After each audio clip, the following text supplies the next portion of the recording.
ಚಿಕ್ಕವ್ರಿಗೆ hi, hello, ದೊಡ್ಡವ್ರಿಗೆ ನಮಸ್ಕಾರ. Welcome back to limitless art 7 guys. ಒಂದು ದಿನ ರಾತ್ರಿ ಒಬ್ಬ ಬಾಡಿ ಬಿಲ್ಡರ್ ತನ್ನ ಜಿಮ್ಮನ್ನು ಮುಗಿಸ್ಕೊಂಡು ರಾತ್ರಿ 11:30ಗೆ ಮನೆ ಕಡೆ ಹೋಗ್ತಿರ್ತಾನೆ. ಹೋಗ್ತಿರ್ಬೇಕಾದ್ರೆ ಅವನಿಗೆ ರಸ್ತೆ ಮಧ್ಯೆ ಒಬ್ಬ ಸುಂದರ ಯುವತಿ ಅಡ್ಡಗಡ್ತಾಳೆ.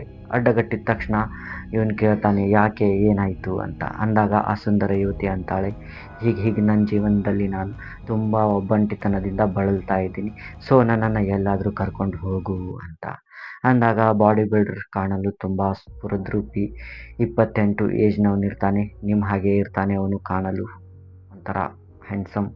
ಸೊ ಅವನು ಆಕೆಯನ್ನು ಕರ್ಕೊಂಡು ಹೋಗ್ತಾನೆ. ಎಲ್ಲಿಗೆ ಅಂದರೆ ಗೈಸ್, ಅವರ ಮನೆಗೆ. ಏನು, ಈ ಒಂದು ಬಾಡಿ ಬಿಲ್ಡರ್ ಮನೆಗೆ. ತನ್ನ ಮನೆಗೆ ಆಕೆಯನ್ನು ಕರ್ಕೊಂಡು ಹೋಗಿ ಹೀಗೆ ಇಬ್ಬರ ನಡುವೆ ಸಲಿಗೆ ಬೆಳೆಯುತ್ತೆ. ಸಲಿಗೆಯ ಸಂಬಂಧಕ್ಕೆ ತಿರುಗುತ್ತೆ. ಆ್ಯಂಡ್ ಇವಾಗ ಆ ಡೈಲಿ ನೈಟ್ ಆ ಒಂದು ಸುಂದರ ಯುವತಿ ಇವನ ಹತ್ರ ಬರ್ತಿರ್ತಾಳೆ. ಡೈಲಿ ನೈಟ್ ಇವನೊಂದಿಗೆ ಸ್ಪೆಂಡ್ ಮಾಡ್ತಿರ್ತಾಳೆ. ಇಬ್ಬರ ನಡುವೆ ಒಂದು ಬಾಂಡ್ ಆ್ಯಂಡ್ ರಿಲೇಷನ್ಶಿಪ್ ಎಲ್ಲ ಬೆಳೆಯುತ್ತದೆ. ಹೀಗೆ ದಿನಗಳು ಉರುಳ್ತವೆ. ಆ ಸುಂದರ ಯುವತಿ ಡೈಲಿ ನೈಟ್ ಕರೆಕ್ಟ್ ಟೈಮಿಗೆ ಬರ್ತಿರ್ತಾಳೆ, 11:30 12 ಗಂಟೆಗೆ ಎಲ್ಲ. ಇದೇ ಥರ ಸಾಗ್ತಾ ಸಾಗ್ತಾ ಇವಾಗ ಏನಂದರೆ ಬಾಡಿ ಬಿಲ್ಡರ್ ಇದ್ದಾನಲ್ಲ, ಇವೊಂದು ಮೈ ಕರ್ಗೋಕ್ಕೆ ಸ್ಟಾರ್ಟ್ ಆಗುತ್ತೆ. ಇವನಲ್ಲಿ ಯಾವುದೇ ಉತ್ಸಾಹವಿಲ್ಲ, ಏನೂ ಇಲ್ಲ. ಇವನು ಮನೆಯಲ್ಲೇ ಕೂತ್ಕೊಳ್ಳೋದು ಮಾಡೋದೆಲ್ಲ ಮಾಡ್ತಿರ್ತಾನೆ. ಇವನ ಅಕ್ಕಪಕ್ಕದ ಜನ, ಇವನ ಸಂಬಂಧಿಕರೆಲ್ಲ ಇವನಿಗೆ ಕೇಳ್ತಾರೆ, ಏನಾಯಿತು, ಯಾಕೆ ನೀನು ಈ ಥರ ಎಲ್ಲ ಮಾಡ್ತಾ ಇದೀಯಾ, ನೋಡಿ ನಿನ್ನ ಬಾಡಿ ಎಷ್ಟು ಕರ್ಗೋಗಿದೆ, ಫುಲ್ ಒಣಗಿಬಿಟ್ಟಿದೀಯಾ ನೀನು ಅಂತ. ಅಂದಾಗ ಬಾಡಿ ಬಿಲ್ಡರ್ಗೂ ಇದು ಎಲ್ಲೋ ತಲೆಗೆ ಒಂದು ಕಡೆ ಹಿಟ್ಟಾಗುತ್ತದೆ. ಆ್ಯಂಡ್ ಇವನು ತನ್ನ ಮೈಯನ್ನು ಒಮ್ಮೆ ನೋಡ್ಕೋತಾನೆ ಹೋಗಿ ಒಂದು ಕನ್ನಡಿಯಲ್ಲಿ. ಆ್ಯಂಡ್ ಗೈಸ್, ನಿಮಗೆ ಗೊತ್ತೇ ಇದೆ ಬಾಡಿ ಬಿಲ್ಡರ್ಸ್ ಅಂದರೆ ಯಾವ ಥರ ಇರ್ತಾರಂತ. ಅವರು ಕಾಣಲು ಧಾಡ್ಸಿ ಇರ್ತಾರೆ. ಅವರು ಯಾವುದೇ ಥರ ಒಂದು ಚಟಗಳಿಗೆ ಹೋಗೋದಿಲ್ಲ. ಹೆಣ್ಣಿನ ಚಟಗಂತರೂ ಅವರು ಬೀಳೋದೇ ಇಲ್ಲ. ಓನ್ಲಿ ಅವರು ಕಾಂಪಿಟೇಷನ್ ಮೇಲೆ ಥಿಂಕ್ ಮಾಡ್ತಿರ್ತಾರೆ. ಸೊ ಇವನು ತನ್ನ ಒಂದು ಬಾಡಿಯನ್ನು ನೋಡ್ಕೋತಾನೆ. ನೋಡ್ಕೊಂಡ್ರೆ ಇವನಿಗೆ ಅಸಹ್ಯ ಆಗುತ್ತದೆ. ಏನಿದು, ನಾನು ಈ ಥರ ಆಗಿಬಿಟ್ಟಿದ್ದೀನಲ್ಲ ಅಂತ. ಒಂಥರ ಬಾಡಿ ಬಿಲ್ಡರ್ ಗೈಸ್. ಇಡೀ ಒಂದು ಜಿಮ್ನಲ್ಲೇ ಇವನು ಒಂಥರ ಪೈಲ್ವಾನ್ ಥರ ಇರ್ತಾನೆ. ಅಂದರೆ ಎರಡು ಕಡೆ ದೇಸಿನೂ ಇರ್ತಾನೆ ಆ್ಯಂಡ್ ಮಾಡರ್ನೂ ಇರ್ತಾನೆ ಇವನು. ಸೊ ಹೀಗೆಲ್ಲ ಆಗಿದ್ಮೇಲೆ ಅವನಿಗೆ ಫುಲ್ ಬೇಜಾರಾಗುತ್ತೆ. ಬೇಜಾರಾಗಿ ಸೀದಾ ಹಾಸ್ಪಿಟಲ್ಗೆ ಹೋಗ್ತಾನೆ. ಹಾಸ್ಪಿಟಲ್ಗೆ ಹೋಗಿ ಡಾಕ್ಟ್ರಿಗೆ ಚೆಕಪ್ ಮಾಡೋಕ್ಕೆ ಹೇಳಿದಾಗ ಡಾಕ್ಟ್ರ್ ಚೆಕಪ್ ಮಾಡ್ತಾರೆ. ಚೆಕಪ್ ಮಾಡಿ ಡಾಕ್ಟ್ರ್ ಹೇಳ್ತಾರೆ, ನೋಡು ಬಾಡಿ ಬಿಲ್ಡರ್, ಅವನ ಹೆಸರೇನೋ ಬೇರೆ ಇದೆ, ನಾವು ಬಾಡಿ ಬಿಲ್ಡರ್ ಅಂತಾನೆ ಕರೆಯೋಣ. ಆಲ್ಮೋಸ್ಟ್ ಆಲ್ ಎಲ್ಲೇ ಹೋಗಲಿ ಒಂದು ಬಾಡಿ ಬಿಲ್ಡರ್ ಇದ್ದಾನಂದರೆ ಅವನ ಹೆಸರಿನಿಂದ ಕರೆಯೋದಿಲ್ಲ, ಬಾಡಿ ಬಿಲ್ಡರ್ ಅಂತಾನೆ ಕರೆಯೋದು. ಸೊ ನೋಡು ಬಾಡಿ ಬಿಲ್ಡರ್, ನಿನಗೆ ಯಾವುದೋ ಒಂದು ಕಾಯಿಲೆಯಿಂದ ಈ ಥರ ನಿನ್ನ ಬಾಡಿ ಸೊರಗ್ತಾ ಇಲ್ಲ, ನೀನು ತೆಳ್ಳಗೆ ಆಗ್ತಾ ಇಲ್ಲ. ಬದಲಿಗೆ ಯಾವುದೋ ಒಂದು ಅಲೌಕಿಕ ವ್ಯಕ್ತಿಯ ಭೋಗದಿಂದ ನಿನಗೆ ಈ ಥರ ಆಗ್ತಾ ಇದೆ. ನೀನು ಡೈಲಿ ನೈಟ್ ಏನು ಒಂದು ವ್ಯಕ್ತಿ ಜೊತೆ ಭೋಗ ಮಾಡ್ತಾ ಇದೆಯಲ್ಲ, ಅದು ನಮ್ಮ ಲೋಕದ್ದಲ್ಲ. ಅದು ಅಲೌಕಿಕ, ಅಂದರೆ ಪರಲೋಕದ ವ್ಯಕ್ತಿಯಾಗಿದ್ದಾರೆ. ಸೊ ನೀನು ಇದನ್ನು ಬಿಟ್ಟು ನೋಡು, ನಿನಗೆ ಗೊತ್ತಾಗುತ್ತೆ ಅಂತಾರೆ. ಆ್ಯಂಡ್ ಆವಾಗ ಆ ಒಂದು ಬಾಡಿ ಬಿಲ್ಡರ್ ಹೆವಿ ಮನಸ್ಸು ಒಂಥರ ಗಟ್ಟಿ ಇರುತ್ತದೆ. ಅವನಂತಾನೆ, ಓಕೆ ಡಾಕ್ಟರ್, ಬಟ್ ಇದನ್ನು ಹೇಗೆ ರಿಕವರ್ ಮಾಡೋದು, ಏನಾದರೂ ಮಾತ್ರೆ ಕೊಡಿ ಅಂತ ಅಂದಾಗ ಡಾಕ್ಟರ್ ಸ್ವಲ್ಪ ಥಿಂಕ್ ಮಾಡ್ತಾರೆ. ಥಿಂಕ್ ಮಾಡಿ ಒಂದು ಹಳೆಯ ಹಾಳೆಯಲ್ಲಿ ಕೆಲವೊಂದಿಷ್ಟು ಮಾತ್ರೆಯನ್ನು ಕಟ್ಟಿ ಇವನಿಗೆ ಕೊಡ್ತಾರೆ. ಇವನು ಕಿಸೆಯಲ್ಲಿ ಇಟ್ಕೊಂಡು ಮನೆಗೆ ಬರ್ತಾನೆ. ರಾತ್ರಿ ಮನೆಗೆ ಬಂದು ಕೂತ್ಕೋತಾನೆ. ಒಂದು ಕಾಟ್ ಮೇಲೆ ಕೂತ್ಕೊಂಡು ಥಿಂಕ್ ಮಾಡ್ತಾನೆ. ಈ ಡಾಕ್ಟರ್ ಹೇಳಿದ ಮಾತು ಅವನಿಗೆ ನೆನಪು ಬರುತ್ತೆ, ಏನು ಭೋಗ ಮಾಡ್ತಿರೋ ವ್ಯಕ್ತಿ ಪರಲೋಕದ್ದು, ನಮ್ಮ ಲೋಕದ್ದು ಅಲ್ಲ ಅಂತ. ಅಂದಾಗ ಆ ಒಂದು ಬಾಡಿ ಬಿಲ್ಡರ್ ಡೋರ್ನ ಲಾಕ್ ಮಾಡ್ತಾನೆ. ಇವತ್ತಿನಿಂದ ಆ ಸ್ತ್ರೀಗೆ ಮನೆಗೆ ಕರೆಸ್ಕೊಳ್ಳೋದು ಬೇಡ ಅಂತ. ಕರೆಸ್ಕೊಳ್ಳೋದಂದ್ರೇನು, ಅವಳೇ ಬರ್ತಿರ್ತಾಳೆ. ಸೊ ಆಯಿತು ಅಂತ ಇವನು ಲಾಕ್ ಹಾಕ್ಕೊಂಡು ಕೂತ್ಕೊಂಡಿದ್ದಾನೆ. ಕೂತ್ಕೊಂಡ ತಕ್ಷಣವೇ ರಾತ್ರಿ 11:30 ಆಯ್ತಲ್ಲ ಟೈಮ್. ಇವನು ನೋಡ್ತಾನೆ, ಈ ಒಂದೇನಂತೀವಿ ನಾವು ಗಡಿಯಾರ ಇರುತ್ತಲ್ಲ, ಗಡಿಯಾರದಲ್ಲಿ ನೋಡ್ತಾನೆ. ಟನ್ ಅಂತ ಕರೆಕ್ಟ್ 11:30 ಗಂಟೆಗೆ ಬೆಳಕಿಂಡಿಯಿಂದ ಅವಳು ಇಳಿದು ಬರ್ತಾಳೆ.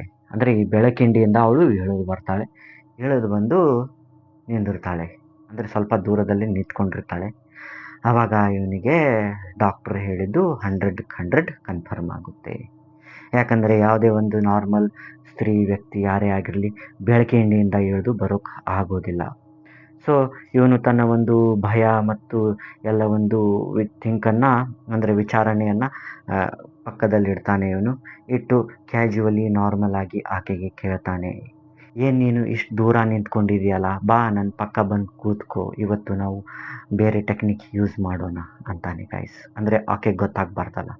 ಸೊ ಹೆದರಿದ್ದೀನಿ ಅಂತ ನಾವು ತೋರಿಸ್ಕೋಬಾರ್ದು.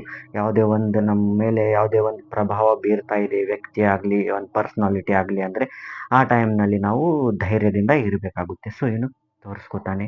ಆ ಥರ ಅಂದಾಗ ಅವಳಂತಾಳೆ, ನಿನ್ನ ಕಿಸೆಯಲ್ಲಿ ಏನು ಮಾತ್ರೆ ಕಟ್ಟಿರೋ ಚೀಟಿ ಪುಡಿ ಇದೆಯಲ್ಲ, ಅದು ಹಾಳೆ ಇದೆಯಲ್ಲ, ಅದು ಸಾಮಾನ್ಯ ಹಾಳೆ ಇಲ್ಲ. ಅದರಲ್ಲಿ ಭಗವದ್ಗೀತೆಯ ಶ್ಲೋಕಗಳಿವೆ. ಅದನ್ನು ನೀನು ಸೈಡ್ ಸರಿಸು, ನಾನು ನಿನ್ನ ಪಕ್ಕ ಬಂದು ಕೂತ್ಕೋತೀನಿ ಅಂತಾಳೆ.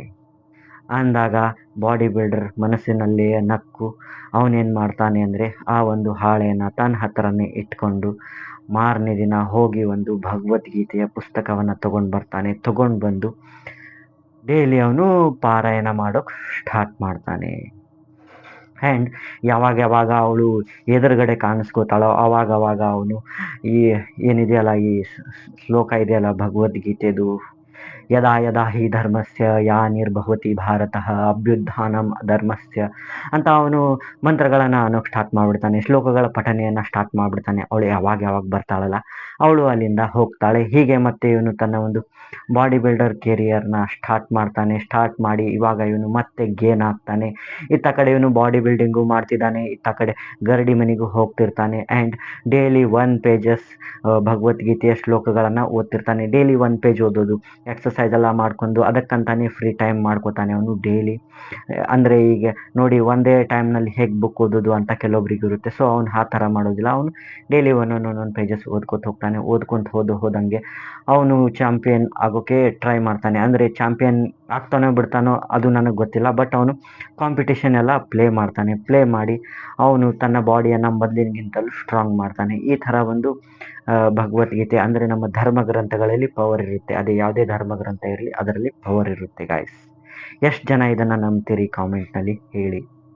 ಆ್ಯಂಡ್ ನೋಡಿ, ನಾನು ನಿಮಗೆ ಈ ಥರ ಮಾಡಿ ಅಂತ ಹೇಳೋದಿಲ್ಲ, ಭಗವದ್ಗೀತೆ ಓದಿ ಅದು ಮಾಡಿ ಇದು ಮಾಡಿ, ಬಟ್ ಇದರಲ್ಲಿ ಏನೋ ಒಂದು ಪವರ್ ಇರುತ್ತೆ. ಆ್ಯಂಡ್ ನನ್ನ ಒಂದು ಲೈಫ್ ಡೌನ್ಫಾಲ್ನಲ್ಲಿದ್ದಾಗ ನಾನು ಭಗವದ್ಗೀತೆ ಓದಿನೇ ಒಂಥರ ಚೇಂಜಸ್ ತಂದಿದ್ದು. ನನಗೆ ಏನಾಗ್ತಿತ್ತು ಅಂದರೆ ಪ್ಯಾನಿಕ್ ಅಟ್ಯಾಕ್ಸ್ ಬರ್ತಿತ್ತು, ಓವರ್ ಥಿಂಕಿಂಗ್ ಮಾಡ್ತಾಯಿದ್ದೆ. ಇದೇನಾಯಿತು, ನಿನ್ನೆ ಈ ಥರ ಇದ್ದೆ, ಇವತ್ತು ಈ ಥರ ಏನೂ ಇಲ್ವಲ್ಲ ಅಂತ ಅಂದಾಗ ಗೈಸ್ ನನ್ನ ಕೈಗೆ ಸಿಕ್ಕಿದ್ದು ಭಗವದ್ಗೀತೆ.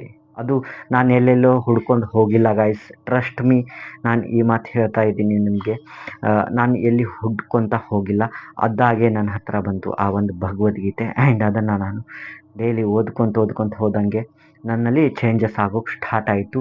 ಹಾಗಂತ ನನಗೆ ಆ ಶ್ಲೋಕಗಳು ನೆನಪಿದ್ದಾವೆ ಅದೆಲ್ಲ ಇಲ್ಲ ಗೈಸ್. ಜಸ್ಟ್ ನನ್ನ ಹತ್ರನೇ ಆ ಒಂದು ಭಗವದ್ಗೀತೆ ಬಂತು. ಯಾವತ್ತಾದರೂ ನಿಮ್ಮ ಕಡೆ ಒಂದು ಭಗವದ್ಗೀತೆ ನಡ್ಕೊಂಡು ತಾನಾಗೆ ಬಂದಿದೆ ಅಂದರೆ ಅದನ್ನು ಯೂಸ್ ತೊಗೊಳ್ಳಿ ಗಾಯ್ಸ್, ನಾನು ಹೇಳ್ತೀನಿ.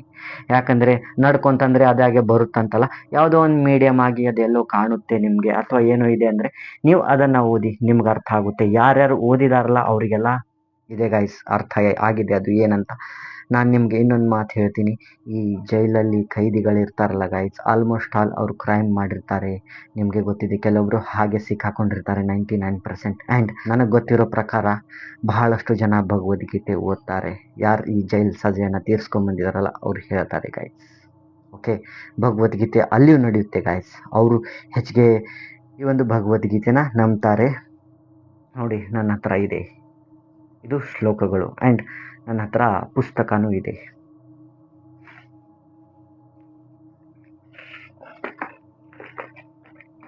Just I will show you.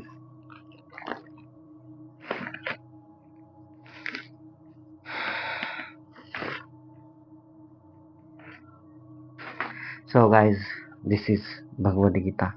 ನೋಡಿ, ಈ ಥರ ಒಂದು ಇದನ್ನು ಮಾಡಿ ನಾನು ಇಟ್ಟಿದ್ದೀನಿ. ಈ ಥರ ನಾನು ಎಲ್ಲೆಲ್ಲಿ ಓದಿಬಿಟ್ಟಿದ್ದೀನಲ್ಲ ಆ ಥರ ನನ್ನ ಒಂದು ಕೆಟ್ಟ ಘಳಿಯಲ್ಲಿ ಇದು ನನ್ನ ಹತ್ರ ಬಂದಿತ್ತು. ಸೊ ನೋಡಿ, ಈ ಥರ ಇದೆ ಇದು. ಇದರಲ್ಲಿ ಮಿರರಿಂಗ್ ಆಗಿ ಬರುತ್ತೆ, ಸೊ ಅಷ್ಟಾಗಿ ಗೊತ್ತಾಗೋದಿಲ್ಲ. ಇದನ್ನು ನಾನು ಡಿಫ್ರೆನ್ಸ್ ಮಾಡಿ ತೋರಿಸ್ತೀನಿ. ಈ ಥರ ಯಥಾರೂಪ. ಓಕೆ, ನಾನು ಸುಳ್ಳು ಹೇಳ್ತಾ ಇಲ್ಲ. So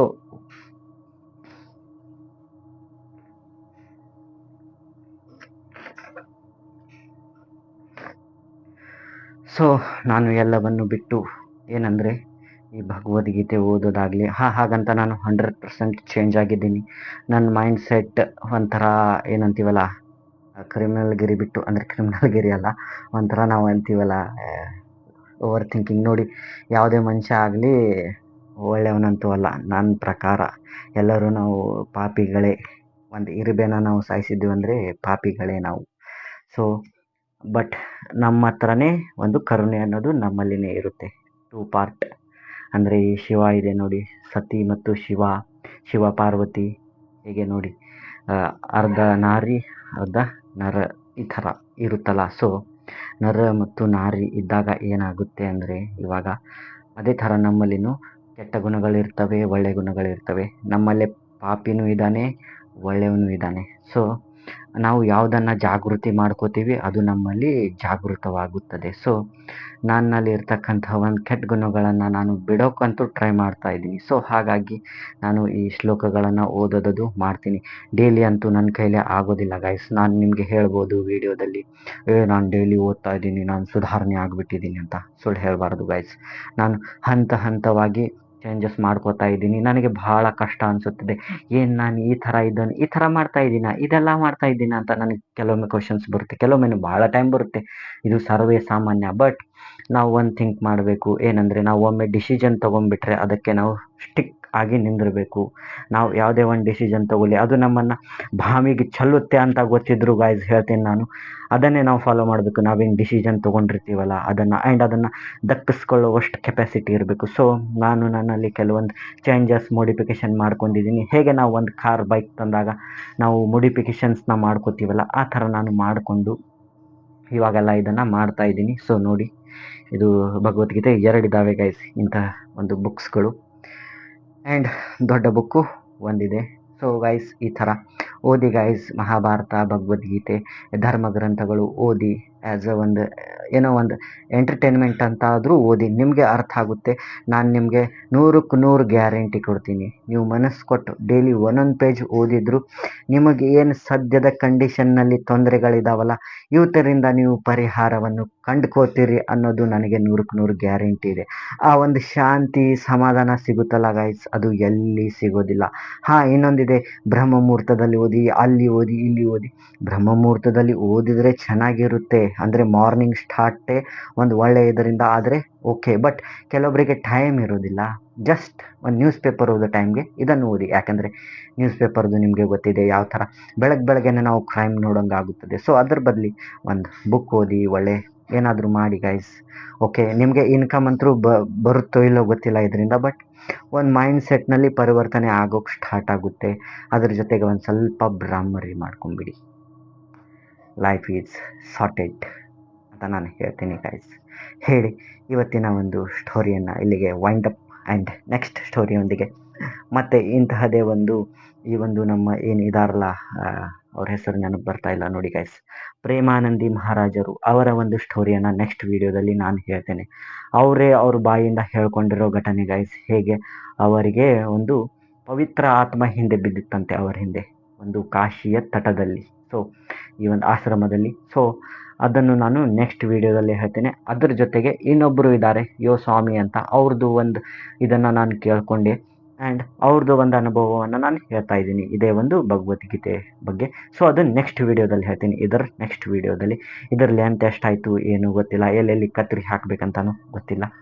so guys, thank you guys. Guys, ಇನ್ನೊಂದು ಮೇನ್ ಪಾಯಿಂಟ್ ಹೇಳೋದು ಮರ್ತೇ ಬಿಟ್ಟಿದ್ದೀನಿ ನೋಡಿ. ಏನಂದರೆ, ನನ್ನ ವಿಡಿಯೋಗಳು ನಿಮಗೆ ತುಂಬ ಲೆಂದಿ ಅನಿಸಿದರೆ, ಅಂದರೆ ಸ್ಲೋ ಆಗಿ ಮಾತಾಡ್ತಿದ್ದೀನಿ ಅಂತ ಅನಿಸಿದರೆ ಏನು ಮಾಡಬೇಕಂದ್ರೆ, ನೀವು ಸೆಟ್ಟಿಂಗ್ನಲ್ಲಿ ಹೋಗಿ 1.25x ಅಂದರೆ 25x ಅಂತ ಇರುತ್ತಲ್ಲ, ಆ ಸೆಟ್ಟಿಂಗ್ನ ಇಟ್ಕೊಳ್ಳಿ ನೀವು. ಅಂದರೆ ಅದು ಲೆಂದಿ ಅಂತ ಅನಿಸೋದಿಲ್ಲ, ವಿಡಿಯೋ ಪಟ್ ಅಂತ ಮಾತುಗಳು ಬಂದಂಗೆ ಆಗುತ್ತದೆ. ಆ್ಯಂಡ್ ನಿಮಗೆ ಇದು ಕೇಳಲು ಇಂಟ್ರೆಸ್ಟಿಂಗ್ ಸಹ ಅನ್ನಿಸ್ಬೋದು. ಇಲ್ಲ ನಾನು ಡೀಟೇಲಿಂಗ್ ಆಗಿ ಸ್ಲೋ ಕೇಳಬೇಕು ಆರಾಮಾಗಿ ಅಂತ ಅಂದರೆ ನಾರ್ಮಲ್ ಸೆಟ್ಟಿಂಗ್ನಲ್ಲಿ ಕೇಳಿ. ಆ್ಯಂಡ್ ಇಲ್ಲಪ್ಪ ಇದು ಭಾಳ ಉದ್ದಗೆ ಅನ್ನಿಸ್ತಾ ಇದೆ ನನಗೆ ಅಂದರೆ ಆ ಸೆಟ್ಟಿಂಗ್ನ ಯೂಸ್ ಮಾಡ್ಕೊಳ್ಳಿ. ಈ ಒಂದು ಪ್ಲೇಬ್ಯಾಕ್ ಸೆಟ್ಟಿಂಗ್ ಅಂತ ಇರುತ್ತಲ್ಲ, ಅಲ್ಲಿರುತ್ತೆ ಅದು. ಸೊ ಅದನ್ನು ಮಾಡ್ಕೊಳ್ಳಿ ಗೈಸ್, ನಿಮಗೆ ಕರೆಕ್ಟ್ ಆಗುತ್ತದೆ ಅಂತ ನಾನು ಹೇಳ್ತೇನೆ.